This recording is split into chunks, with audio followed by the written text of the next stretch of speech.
अस्सलाम वालेकुम, आप देख रहे हैं समा। मैं हूँ इरम ज़ईन और मैं हूँ महरुख शहरियार। हेडलाइंस आपने मुलाहिजा की, बुलेटिन में खुश आमदीद। आगाज़ में आपको बताएंगे कि पेशावर में खातून के सर में किसने और क्यों कील ठोंकी, वाकया नया रुख इख्तियार कर गया है। पुलिस ने शौहर को ढूंढ निकाला जिसने दावा किया है कि जिन्नात ने बीवी के सर में कील ठोंकी है। ये सरासर झूठ है कि किसी पीर के कहने पर औलाद की खातिर सर में कील ठोंकी गई। पुलिस ने भी इब्तिदाई तफ्तीश में खातून को जहनी मरीज करार दे दिया है। बिल्कुल आपको खबर दे रहे हैं, पेशावर में खातून के सर में कील किसने और क्यों ठोकी, वाकया अब नया रुख इख्तियार कर गया है। पुलिस ने शौहर को ढूंढ निकाला जिसका ये दावा है कि जिन्नात ने बीवी के सर में कील ठोकी।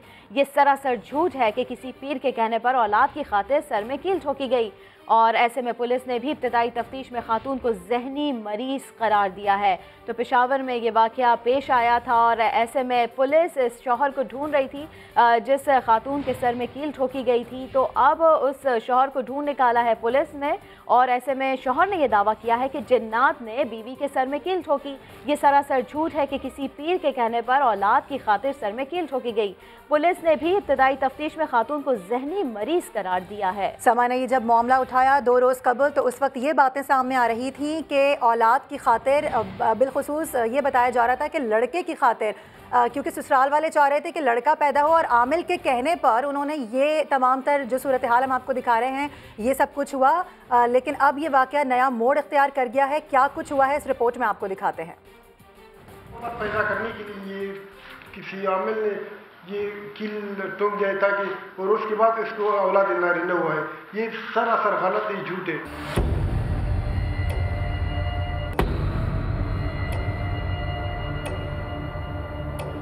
खातून के सर में कील ठोंकने का खतरनाक वाकया नया रुख इख्तियार कर गया। पेशावर पुलिस ने खातून और उसके शौहर को ढूंढ निकाला। प्रेस कॉन्फ्रेंस के दौरान शौहर पर सवालात की बौछार हो गई। साबिर ने दावा किया कि उसकी बीवी के साथ असरात का मामला है और कील भी जिन्नात ने ही ठोकी है। जी नहीं, खुद नहीं, ये इनके कोई जिन्नात है, लेकिन जिन्नात का जो है ये बता रहे कील जिन्नात ने ठोकी है या ठोकी है या इंसान ने ठोकी? जी, अगर आपके पास कोई ट्रांसलेटर है तो ये मेरा छोटा बेटा है, ये तो झूठ नहीं बोल सकता। इनसे पूछे, मैं घर पे नहीं था, मैं यूनिवर्सिटी रूट में था। इब्तिदाई तफ्तीश के मुताबिक खातून जहनी मरीजा है जिसका 2017 से इलाज चल रहा है। खातून जो है इसको साइकोलॉजिकल इश्यूज भी हैं, कोई इसको साइकाइट्रिक इश्यूज भी हैं और इस तरह इसके साथ हुआ था where and she hurt herself before as well. और 2017 में जो है इसको पहले भी डॉक्टर के पास लेकर गया था फॉर साइकाइट्रिक इवैल्यूएशन। पुलिस हुकाम का कहना है कि खातून ने दौरान तफ्तीश मुख्तलिफ बयानात दिए हैं। अब देखना यह है कि उसके सर में कील ठोंकने का वाकया हादसाती है या नहीं। ताहम ये तासुर गलत है कि बेटा पैदा होने के लिए खातून के सर में कील ठोंकी गई। पुलिस के मुताबिक साबिर ने 2 शादियां कर रखी हैं और उसके 6 बेटे हैं। रिपोर्ट आपने मुलाहिजा की है। क्या कुछ हुआ, ये वाकया नया मोड़ इख्तियार कर गया, ये हमने आपको बताया। समा के नुमाइंदे सज्जाद हैदर ने मुतासिरा खातून के शौहर से बात की है। वो क्या कह रहे हैं उनकी जानिब बढ़ते हैं। जी बताइएगा। जी बिल्कुल, हम इस टाइम यहाँ पर पुलिस लाइन के में मौजूद है और हमारे साथ वो शख्स मौजूद है जिसकी बीवी के जो सर में कील ठुकने का वाकया पेश आया था। साबिर साहब हमारे साथ मौजूद। साबिर साहब, ये वाकया कब पेश आया था और कैसे पेश आया था? पेशानी के अंदर कील ठोक दिया गया था। ये 4 तारीख को, मेरे ख्याल में 4 तारीख को, क्योंकि अभी मुझे याद नहीं है, काफ़ी दिन हो गए। मैं काम की गरज से कहीं गया था तो घर में आया तो ये मसला हुआ था। ये पहली बार नहीं, कोई 8-10 बार ये मसला हुआ है हमारे साथ। किस तरह कील ठोका गया था? ये वाकया कैसे पेश आया? खुद ही ठोका था या किसी ने ठोका? जिन्नात है, जिन्नात का मसला है। आप कोई पीर वगैरह से इसका इलाज करवा रहे थे, क्या कर रहे थे? जी नहीं, किसी पीर या आमिल से नहीं कराया, ना कोई हॉस्पिटल में किया। तो पहले भी ऐसे वाकयात हो चुके हैं इस किस्म? 8-10 वाकयात हमारे साथ हुए। लेकिन ये कह रहे थे कि जब ये वाकया पेश आया था उनकी बीवी जो है घर में जो है हीटर लगा रही थी, जो कि एक्सीडेंट, उसके बाद जो है वो बेहोश हो गई और जब उनको होश आया तो उनके सर में कील ठुका था। इनकी बीवी ने इनको यही वाकया बताया और ये भी उस टाइम घर पे मौजूद नहीं थे, जिसके बाद ये लिडरिंग अस्पताल इनको लेके गए और उनका जो है वहाँ पर इलाज करवाया। और इसी तमाम तर मामले पर बात कर लेते हैं। माहिर नफ्सियात डॉक्टर मुईज़ और मजहबी स्कॉलर बिलाल कुतुब साहब ने हमें ज्वाइन किया है। सबसे पहले डॉक्टर मुईज़ साहब, आपकी जानिब में आऊँगी। ये बताइएगा कि खातून के शौहर का ये कहना है कि जिन्नात ने इसके सर में कील ठोकी, ये किस किस्म की जहनी बीमारी है? जहनी बीमार ये नहीं, मेरे ख्याल में पूरा माशरा है और ये जो शौहर है ये उस बाबे को या उस पीर को बचाने की कोशिश कर रहा है। अगर आपको याद हो, मैंने कल ही आपके प्रोग्राम में ये कहा था कि 12वीं सदी के अंदर जो जहालत का दौर था यूरोप में, वहां जहनी मरीज को कील ठोकी जाती थी ब्रेन के किसी एक हिस्से पे, ताकि वो हिस्सा डेड हो जाए, मर जाए, और औरत में या मर्द में जो भी जहनी मरीज था उसमें जो इश्तियाल या तशद्दुद का पहलू था वो खत्म हो जाए। अब यहाँ सवाल ये पैदा होता है कि दुनिया में लोग जो है वो अपने हाथ से कभी कील अपने दिमाग में ठोक ही नहीं सकते, मुमकिन नहीं है। ज्यादा खुदकुशी करने वाला फंदा लगा के पंखे के ऊपर लटक जाता है या अपने हाथ की कलाई को काट देता है। इससे ज्यादा खुदकुशी मुमकिन नहीं है कि कोई शख्स अपने सर के अंदर कील ठोके। दूसरी चीज, हमारे एक बड़ी मुझे समझ नहीं आती, मैं रो या हंसू इस बात के ऊपर कि जिन्नात ने कील ठोकी। अच्छा, जब जिंदगी में नाकामी हो या कोई इंसान जुर्म करे, कोई क्राइम करे, उसके बाद सबसे आसान तरीका है कि जी मैंने तो नहीं किया, जिन्नात ने करवाया मुझसे। कई ऐसे केसेस हमने रिपोर्ट देखे हैं कि जी कत्ल कर दिया बच्चों को, कहा जिन्नात ने करवाया। अब जिन आके तो आपको कहेगा नहीं कि मैंने किया कि नहीं किया। तो ये हमारे यहाँ ये जो माशरे के अंदर ये जो जहालत है, जहां कहने वाला भी जाहिल है और समझने वाला और यकीन करने वाला भी जाहिल है कि जिन्नात आए या जादू, कोई कारोबार में नाकामी होती है, किसी ने बंदिश करा दी, अपनी नाकामी नहीं देखता, किसी और चीज पे डालता है। तो मेरे ख्याल में अब ये तहकीक आगे चलेगी तो पता चलेगा कि इसके अंदर शायद मेरा अपना एक अंदाजा है कि शौहर की इन्वॉल्वमेंट है इस चीज के अंदर। किस लिए ये तो मैं नहीं बता सकता, मगर अफसोस मुझे ये है कि ऐसी बातें टीवी पे की जाती है और लोग सुनते हैं कि जी जिन ने या जिन्नात ने कील ठोकी। ठीक है, हमारे साथ ही मौजूद रहेगा बिलाल कुतुब साहब, आपकी जानिब आना चाहूँगी। क्या समझते हैं ये तवहम परस्ती कहाँ ले जा रही है हमें और हमारे माशरे को? बहुत शुक्रिया। सबसे पहले तो ये कि अगर हम इस मामले को जहालत कहें तो आपने शौहर की अक्लमंदी को शायद अंदाज़ा नहीं लगाया कि उसने ऐसा प्ली लिया है जिसके ऊपर के हमारे मुल्क के अंदर तो कानून साजी है ही नहीं, जिनों के ऊपर तो आप FIR भी नहीं काटी जा सकती।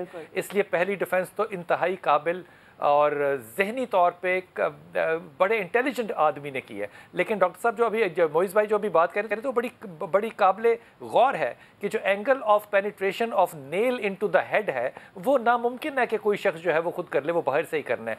लेकिन दूसरी बात यह है कि ये मामला कोई अचंभे का थोड़ी है। पिनों को, स्टेपलर्स को दिमाग के अंदर डालना, कील निकालना, हमने ज़ाती तौर पे ऐसे कई प्रोग्राम किए हैं। जेहलम के अंदर हमने किया था, खातून के जिस्म के अंदर जो थी वो सुइयाँ थीं और कहते थे जिन्नात डाल के चले गए।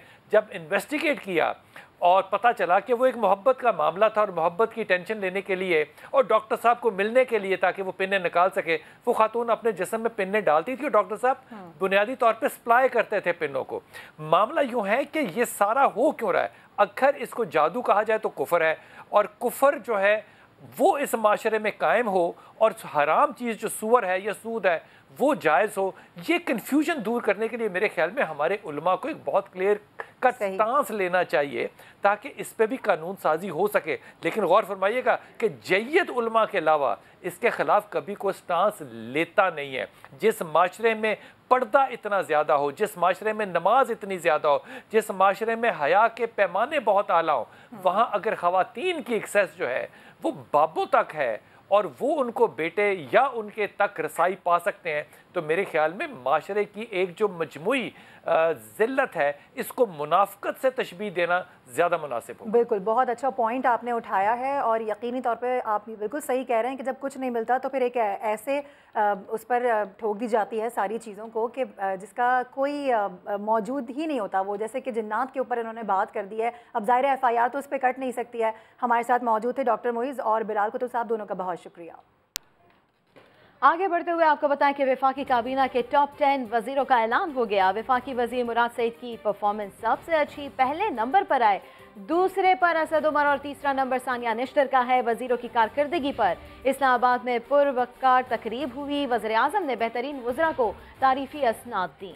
शेख रशीद का 9वां नंबर, फवाद चौधरी टॉप 10 में शामिल नहीं। वज़ीर आज़म इमरान खान ने कहा बेहतरीन काम करने वालों की हौसला अफजाई से कारकर्दगी मज़ीद बेहतर होगी। मुराद सईद सबसे नौजवान और सबसे अच्छा काम करने वाले हैं। बेहतरीन कारकर्दगी दिखाने वाली वजारतों को मुराद दी जाएंगी। मैं जब स्कूल में था ना तो इंसान का एक ही पैशन होता है, लव अफेयर एक ही होता है, दो चीज़ों से नहीं हो सकता। तो मेरा तो स्पोर्ट्स का पैशन था शुरू से, तो पढ़ता नहीं था मैं। तो मेरी वालदा मुझे सारा वक्त के होमवर्क करो, मैं खेल के, और जब तक शाम का वक्त होता था इतना थका हुआ होता था मैं काम ही नहीं करता था। तो क्लास में बड़ा मेरा नीचे नंबर था।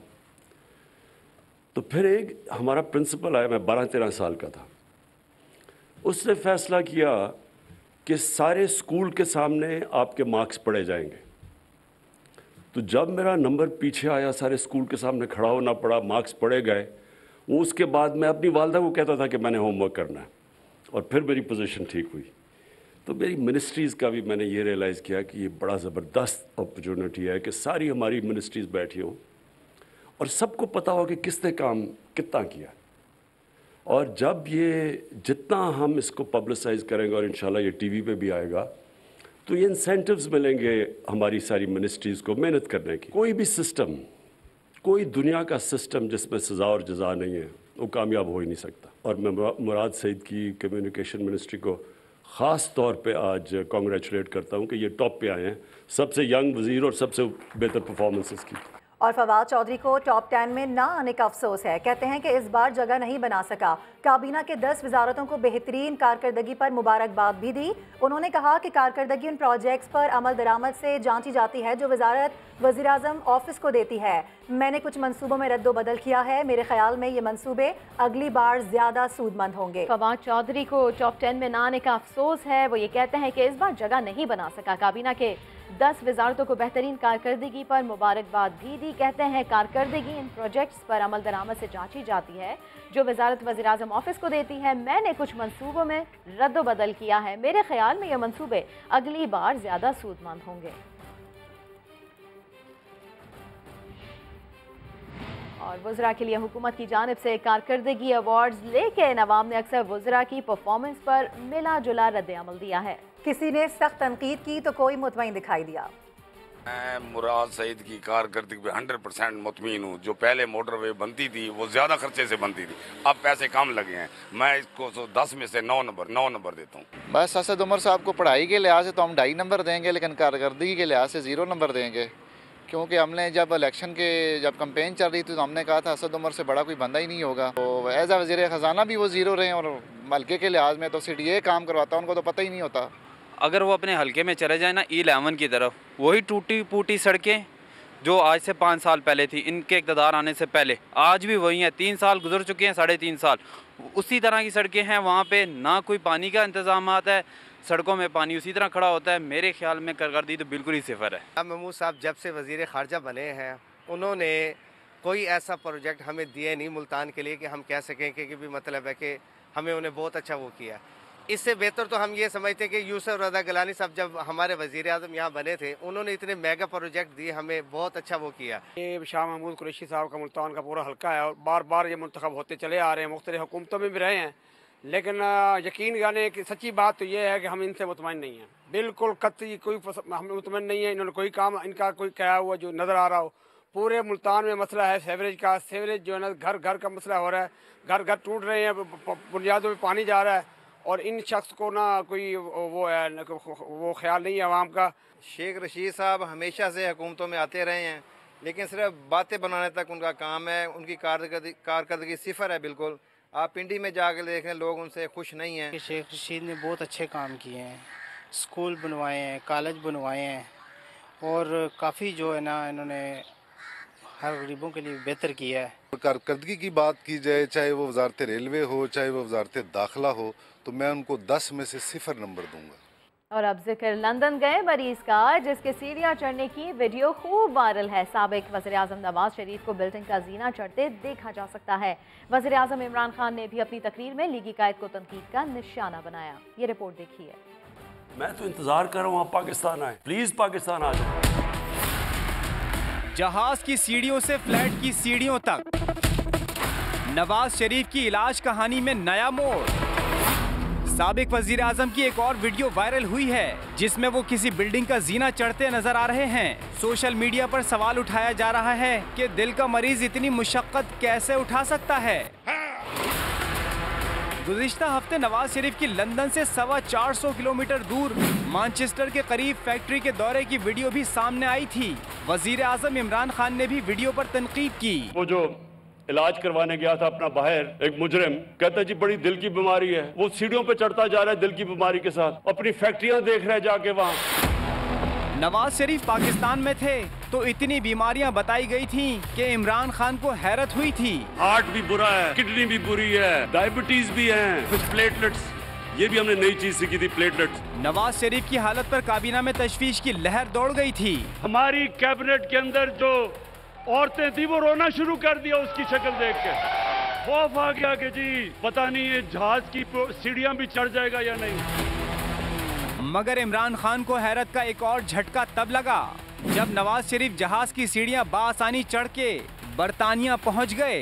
जब मैंने नवाज शरीफ को जहाज पे चढ़ते देखा, वो डॉक्टर्स की रिपोर्ट अपने सामने रख ली तो उसमें तो कहा था कि मरीज का इतना बुरा हाल है कि किसी वक्त मर सकता है। लंदन में नवाज शरीफ के इलाज की तफसीलात तो ना आई, कभी रेस्टोरेंट में खाने, कहीं कॉफी पीने, पोलो मैच देखने की तस्वीर और वीडियो जरूर सामने आती रहती हैं। तुम वापस आओ तो मैं देखता हूँ तुम्हें हम कैसे रखते हैं। और पंजाब असेंबली में अपोजिशन लीडर हमजा शहबाज कहते हैं कि बरतानिया ने शहबाज शरीफ को 22 माह बाद क्लीन चिट दे दी है। एहतसाब के नारे लगाने वालों ने इस मुल्क को तबाह कर दिया। तहरीक अदम एतमाद पहले वफाक में लानी है या सूबे में, फैसला आने वाले दिनों में हो जाएगा। बरतानिया में आइन और कानून की हुक्मरानी है, उन्होंने शहबाज शरीफ साहब को क्लीन चिट दी। एहतसाब का नारा लगाने वालों ने मईशत का धड़न तख्ता तो कर दिया, गरीब को भूखा मार दिया, लेकिन करप्शन जो है वो 16 डिजिट्स उसमें इजाफा हुआ। चोर डाकू का नारा लगाने वाले इमरान नियाजी साहब कम से कम कौम को तोशा खाने का तो हिसाब दें। पाकिस्तान की तारीख में ऐसे संगीन हालात कभी नहीं हुए। आपके झूठों से किसान को खाद नहीं मिलती। अमानत और दयानत का भाषण देता था जिसका नाम शायद फैसल वाडा है, पिछले 4 सालों से झूठ बोलते रहे और कल जो है पीटीआई का एक और झूठ बेनकाब हुआ। फिक्र न करो पाकिस्तानी कौम, ये अब अल्लाह की पकड़ में आया है। ये फैसला पीडीएम और तमाम सियासी जमातें मिलकर करेंगी कि क्या पहले तरीके अदम एतमाद सूबे में लेके आएंगे या फिर कौमी असेंबली में लेके आएंगे। हमारी फौज ने, रेंजर्स ने मिलकर, सियासी जमातों ने मिलकर कराची की रौनकों को बहाल किया। आज फिर दहशतगर्दी बढ़ रही है। 27 फरवरी को हुकूमत पर हमला करना है, बिलावल भुट्टो ने ऐलान जंग कर दिया। कहते हैं हुकूमत की नाअहली का बोझ आम आदमी उठा रहा है। अवाम लॉन्ग मार्च में शिरकत यकीनी बनाएं और मुल्क को तबाही से बचाएं। भर के अवाम ने बहुत दुख सहा है, बहुत मुश्किल देखा है। तब्दीली के नाम पे जो तबाही चल रहा है वो अब महंगाई की सूरत में, बेरोजगारी की सूरत में, गुर्बत की सूरत में आम आदमी इस हुकूमत का नालायकियों का बोझ उठा रहा है। और हमारा सामने एक ही रास्ता है, वो जिद्दोजहद का रास्ता है, वो जमहूरियत का रास्ता है।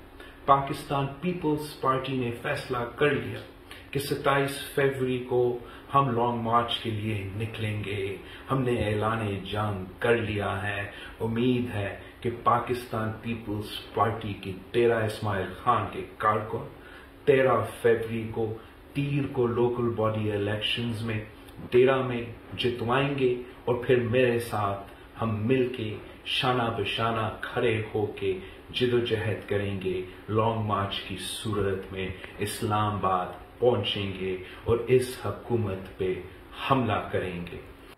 और हुकूमत मुस्तहकम है, 6 माह बाद अपोजिशन फिर बिखरती नजर आएगी। वज़ीर इत्तलात फवाद चौधरी ने बिलावल भुट्टो का फौरी इंतखाबात कराने का मुतालबा मुस्तरद कर दिया। बोले 1150 सीटों पर इलेक्शन होने हैं और पीपल्स पार्टी अपनी सियासत की वजह से बमुश्किल 300-350 से ज्यादा उम्मीदवार भी हासिल नहीं कर सकेगी। फवाद चौधरी समा के प्रोग्राम नया दिन में गुफ्तगू कर रहे थे। आज अगर इलेक्शन होंगी 1150 सीटों के ऊपर इलेक्शन होने हैं पाकिस्तान में। बिलावल भुट्टो और उनकी जो वालिद साहब हैं उन्होंने जो पीपल्स पार्टी का हशर कर दिया है वो ज़्यादा से ज़्यादा 300-350 कैंडिडेट पुट कर सकते हैं। इससे ज़्यादा तो पीपल्स पार्टी की हैसियत नहीं रहेगी। इस इसलिए इलेक्शन हो ना हो बिलावल को क्या फर्क पड़ता है। इसीलिए मैं समझता हूँ कि उन्हें एक्चुअली इस वक्त कौमी इंतखाबात को एक तरफ रखें, वो कराची के मेयर का इलेक्शन लड़ें। ये कहना कि मैं आते ही वज़ीर आज़म ही बनूंगा और उसके ऊपर बैठ जाऊंगा, वो तो ज़ाहिर स्ट्रगल के बगैर उस तरह तो नहीं होता। और ना ही सच्ची बात यह है कि बिलावल का कोई कैलिबर है। फिलहाल हुकूमत जो है वो बड़ी मुस्तहकम है, बड़ी मजबूत है और इंशाअल्लाह ताला आप देखेंगे कि अगले 6 महीनों में आपको ये अपोजिशन एक बार फिर जो है वो बिखरती नजर आएगी। इमरान खान से प्यार, तहरीक अदम एतमाद से लाताल्लुकी का इजहार। वफाकी वज़ीर कानून फ़ारूक नसीम ने अपोजिशन की कोशिश नाकाम होने की पेशगोई कर दी। समा को खुसूसी इंटरव्यू में रेड लाइन अबूर न करने का मशवरा भी दे दिया। MQM पाकिस्तान की अपोजिशन जमातों से मुलाकातों और सियासी मौसम में हालिया गर्मी की असल वजह बता दी। जहां हुकूमत को मुत्तहिदा से किया मुआहिदा याद दिलाया, वहीं ये भी कह दिया कि उनकी जमात वो करेगी जो पाकिस्तान के मफाद में होगा। वो इस्लामाबाद में समा के नुमाइंदा खुसूसी टिक्का सानी खान से बात कर रहे थे, आपको दिखाते हैं। अपोजिशन हुकूमती इत्तेहादियों से और हुकूमती इत्तेहादी अपोजिशन से राब्ते कर रहे हैं और ये कहा गया है कि इस महीने ही वज़ीर आज़म के खिलाफ अदम एतमाद की तहरीक लाई जाएगी। वफाकी वज़ीर कानून और इंसाफ डॉक्टर फ़ारूक नसीम, जिनका ताल्लुक इत्तेहादी जमात MQM से है, इनसे हम बात करते हैं कि MQM के राब्ते नून लीग के साथ खुद हुए हैं या बुलाया गया है। देखिए, इसका पस मंज़र जानना बड़ा ज़रूरी है। जो इंटर पार्टी कॉन्फ्रेंस हुई लोकल बॉडीज़ के इशू पर, वो तमाम लोगों ने आके यक ज़बां हो के MQM की जो मौक़िफ़ है उसकी तायीद की। MQM जो पंजाब आई प्रिंसिपली कराची में भी सबसे मिली और पंजाब में आके शुक्रिया उन्होंने अदा किया। शहबाज शरीफ का भी शुक्रिया अदा किया, नून लीग का और काफ लीग का भी। ANP से भी मिली। उसकी शायद टाइमिंग ऐसी थी। सर, कोई मुश्किल वक्त आता है तो क्या MQM हुकूमत के साथ खड़ी होगी, इमरान खान के साथ खड़ी होगी? हम वो तमाम चीज़ें करेंगे और हमेशा करेंगे जो पाकिस्तान के इंटरेस्ट में हो, जो आवाम के इंटरेस्ट में हो। दरपर्दा भी राब्ते हो सकते हैं नून लीग के MQM के साथ और मुस्तकबिल का कोई प्लान बनाया जा रहा हो? मेरा नहीं ख्याल कि MQM का किसी भी पॉलिटिकल पार्टी से, चाहे वो कोई भी हो, कोई दरपर्दा इस तरह का राब्ता नहीं है। MQM को तहफ़्फ़ुज़ात क्या हैं हुकूमत से? रिटर्न मुआहिदा हुआ है। हम यही गुजारिश करते हैं PTI से कि ज़रा उसको प्लीज़ मनोअन उसको फॉलोअप करें। पार्टी से फीडबैक है वो यही है कि उस तरह इम्प्लीमेंटेशन नहीं है। MQM पाकिस्तान वाले जब भी बैठते हैं तो इमरान खान की बड़ी तारीफ़ करते हैं, लेकिन मैं आपको पल्स बता रहा हूँ, वो कराची के लोग ये कहते हैं कि इमरान खान साहब का और इन्वॉल्वमेंट हमें चाहिए। MQM और हुकूमत के दरमियान दरारें तो नहीं पड़ना शुरू हो गई सर? मेरा नहीं ख्याल कि कोई ऐसी दरारें हैं। एक प्यार का रिश्ता है। नहीं तो देखिए, मैं यहाँ नहीं होता, प्यार का रिश्ता हमेशा रहेगा। नेचुरली हर पार्टी अपनी सियासत करेगी। और इत्तेहाद का रिश्ता वो हो सकता है, दोबारा भी हो सकता है, ये कायम भी रह सकता है। अदम एतमाद की तहरीक लाने की तैयारियां शुरू हो गई हैं। तहरीक कामयाब हो सकती है? मेरे ख्याल में कामयाब नहीं होगी। जरदारी साहब हमें आके कन्विंस करते हैं, हम तो बड़े सिंसियर हैं और हमने बहुत बेहतरीन काम किया है, लेकिन इस पे कौन यकीन करेगा। अब PMLN की बात है, दे आर मोस्ट वेलकम, हमारे भाई हैं, हमारी कोई दावत नहीं है, लेकिन बहुत सारे इश्यूज हैं। बर्डन PM पर नहीं है। नंबर्स होते अपोजिशन के पास तो वो कि अब मेरा आपका इंतजार थोड़ी करते, वो ले आते। गवर्नमेंट टाइम पूरा करने जा रही है। मुझे लगता है एक इलेक्शन या अगस्त के बाद से शुरू हो जाएगा। ये थोड़ा सा 6 महीने पहले शुरू हो गया, 8 महीने पहले इलेक्शन ईयर शुरू हो गया। हंगामा सा क्यों है? इसमें बुरी बात क्या है? ये देखिए, यही तो डेमोक्रेसी है। डेमोक्रेसी में तो पॉलिटिकल एक्टिविटी होती है, टेरिटोरियल, इकोनॉमिक इंटेग्रिटी है। वो तमाम चीज़ों को देखते हुए भरपूर सियासत करें, लेकिन इन रेड लाइंस को ज़रूर देखना चाहिए। ये बिल्कुल सियासी खेल ज़रूर खेलें, लेकिन रेड लाइन क्रॉस ना करें। ये मशवरा है फ़ारूक नसीम का।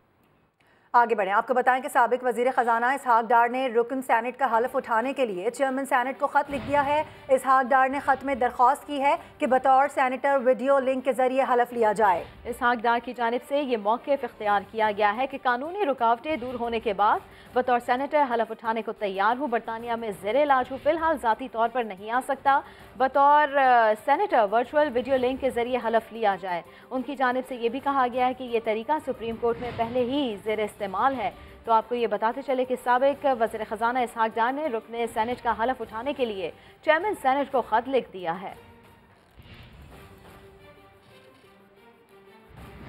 और अब आपको बताएं कि कराची के इलाके बल्दिया टाउन का यूसुफ गोड बस टर्मिनल स्मगलिंग के सामान की सबसे बड़ी मंडी बन गया है।